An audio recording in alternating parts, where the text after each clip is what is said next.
Eu achei muito legal que você trouxe uma coisa aqui pra gente que a gente não sabia, que Israel, você percebeu que tinha um feminismo muito forte. A gente Sim. ficou surpresa. Sim. Porque o que chega pra gente é sempre a coisa, né? O lado mais E ortodoxo. quando fala de religião. Cheio de religião e cheio de estereótipos, né? Então conta um pouquinho disso. Então, explica. eu acho que a gente vai cair nesse mesmo lugar do sudestino, nordestino, Sim, do norte. Que nem sim. a gente falava, vamos pra Amazônia, pro norte. Uma coisa, a gente generaliza muito. E não a eram verdade, pessoas, não é um lugar que todo mundo é religioso, não é um lugar que... Então, é claro que eu também morei numa bolha. Tipo, né, os meus amigos israelenses. Os universitários. Os brasileiros, exato, os brasileiros que vão assistir a meus amigos de Israel vão falar assim: Isabel na bolha dela. Eu morava no sul de Israel, eu morava no meio do deserto, tipo, no coração do deserto. Eu costumo comparar, tipo, Campina Grande, tipo, ali no meio do Nordeste, tipo, na parte interior, mas ainda desenvolvida, assim, com universidades e tudo mais. Só que ainda era uma bolha muito sustentável, o que é muito legal, desde uso de água, tipo de lixo. Porque a gente brinca, né? A agroecologia, a permacultura, ela olha muito pro todo, ela olha muito, né? É muito difícil você. Se bem que a agrofloresta do Brasil é bem machistinha, né? São todos os homens que dominam. Então, não, temos um grupo de mulheres, as manas. Mas é difícil. Que falam, mas é isso. Pois que a gente só traz mulher foda igual você pra falar mas aqui. mas é difícil. Eles andam falando há quantos milhões de anos? Porque a natureza, ela não é. A natureza não tem essa divisão. O natural não tem essa divisão toda, né? E aí eu acho que eu morei num kibbutz, que é uma comunidade agrícola socialista, digamos assim, que são as comunidades que cresceram para a criação do Estado de Israel. O Estado de Israel é um Estado novo, né, de 47. Os kibbutzes vêm desde 1900 e eles sempre têm uma coisa muito agrícola. Uma coisa que eu acho muito legal falar de kibbutz aqui. O kibbutz, ele era muito de divisão igualitária. Por exemplo, ninguém tinha cozinha em casa. Você tem o dining room, né? O Hederhochel, que é o tipo lugar que você senta e come. Então tem alguém que cozinha. Todo mundo cozinha em algum momento. E uma coisa que foi até... E todo mundo cozinha todo mundo cozinha, todo mundo trabalha, todo mundo tem shift pra... Não tem carro único, ninguém tem o seu próprio carro. Você tem, sei lá, 50 carros, todo mundo usa. É bem socialista. Assim, bem, completamente.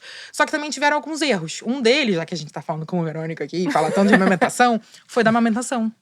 Porque todo mundo sempre tinha uma fábrica e uma sei lá, um plantio. E aí todo mundo trabalhava, ou na fábrica. E aí, quando as mulheres engravidaram, você tinha a creche. E você tinha lugar de deixar os nenéns. Os nenéns ficavam lá na época da amamentação. E quando a mulher ia amamentar, ela amamentava o neném que tava com fome. Ela não amamentava o dela. Então, esse vínculo mãe e bebê foi uma das coisas que quebraram. Mas é interessante, pensando nesse igualitário, né? Nesse coletivo. Mas você tem um vínculo, né? Eu acho que não dá pra... alimentação cruzada, tem várias questões. Mas eu imagino que as tribos indígenas também fizessem algo exatamente. Eu acho todos que... os povos originários. Eu acho que... Mas assim, esse foi um ponto muito forte, porque a geração que veio após, ela já não tinha o propósito. Porque é tudo questão de querer ficar, né? A gente bota cabresto no propósito ou no medo, né? Enfim, algumas religiões, algumas questões, é muito no medo. Ai, você não faz isso. Ou então no propósito. Cara, eu quero muito fazer isso. Então, os filhos de quem vieram no kibbutz, né? Lá um pouquinho antes, entre 70 e 80, começaram a não querer tanto manter isso. E por mais socialista que você seja, se você tem uma família com 8 filhos, uma família com 5, uma família sem filhos, e eles trabalham igual, você fala, pô, peraí, tu não tá balanceando. Mas o kibbutz, num geral, ele tem uma estrutura muito interessante. Muito desse acolhimento de família. E também muito dessa coisa igual.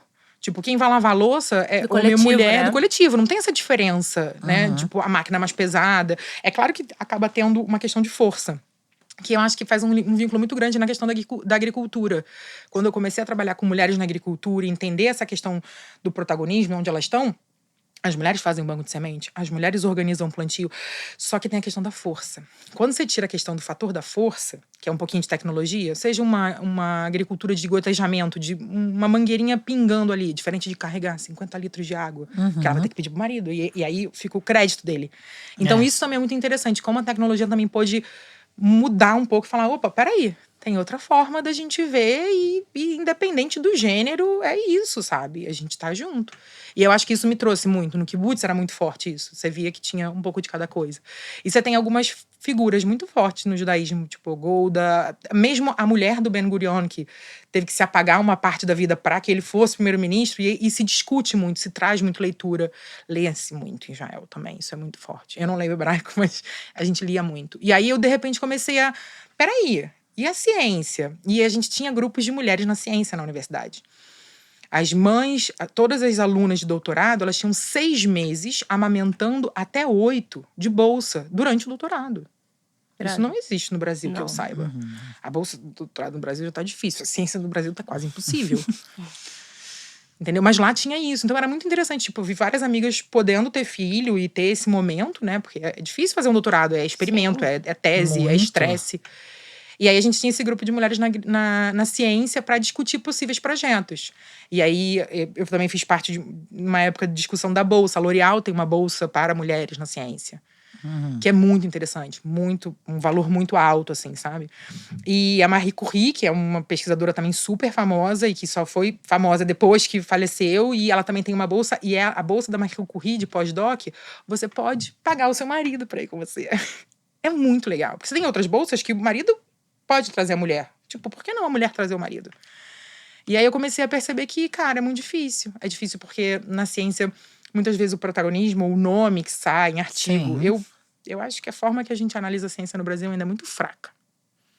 A gente tem um Lattes, a gente conta os pontos, a gente tem um profissional da ciência muito acabado. Uma das maiores taxas de suicídio em áreas é a ciência. Suicídio, porque a pessoa não tem uma estrutura, uma rede, um apoio, né? E eu acho muito importante a gente cada vez mais levantar essa questão, né? Trabalhar com mulheres, trazer mulheres, porque é difícil. É muito difícil. Tenta direito, garota.